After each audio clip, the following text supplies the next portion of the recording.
America ఇప్పుడు ఓవరాల్‌గా ఇంతవరకు తన దేశం నుంచి భారతీయులను డిపోర్ట్ చేసింది 1280 మంది దాకా. తాజాగా 400 మందిని డిపోర్ట్ చేసింది. మొత్తం కలిపి 1300 అనుకోవాలి. డిపోర్టేషన్ అంటే మీరు సరైన డాక్యుమెంట్‌తో లేరు, లేదా మీ మీద నేర చరిత ఉంది. మీరు అమెరికా చట్టాల ప్రకారం పనిచేయట్లేదని, బ్రతకటం లేదంటూ తిప్పి పంపడం. 1300 మంది. 1300 సంఖ్య చాలా పెద్దది. ఇంతమంది ఎందుకు అట్లా ఉన్నారు?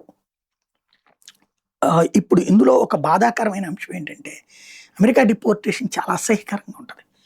కాళ్ళకి, చేతులకి బేడీలేసి, గజ దొంగల్ని తీసుకొచ్చినట్టు తీసుకొచ్చి కూర్చోబెట్టడం. ఫ్లైట్‌లో గూడా అట్లాగే. ఇక్కడ దిగాక అప్పుడు తీస్తారు కప్స్.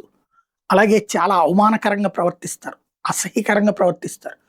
మామూలుగా తప్పుడు పనులు చేసేటటువంటి వాళ్ళకి ప్రాబ్లమ్ లేదు గానీ, భారతదేశంలో ఒక వెలుగు వెలిగి చక్కగా లక్షల రూపాయలు సొమ్ముల్ని ఖర్చు పెట్టుకుని అక్కడికి వెళ్ళి, అక్కడ ఏదో చిన్నా చితకా పని చేసుకునైనా బ్రతుకుతా, ఏదో ఒక విధంగా అమెరికా అంటే గొప్పదిగా ఊహించుకుని వెళ్తే, చివరికి అక్కడి నుంచి ఒక నేరస్తులలాగా రావాల్సిన పరిస్థితి, కర్మ పట్టడం అనేటటువంటిది జీవితంలో మన శత్రువుకు గూడా రాకూడదని కోరుకోవాలి.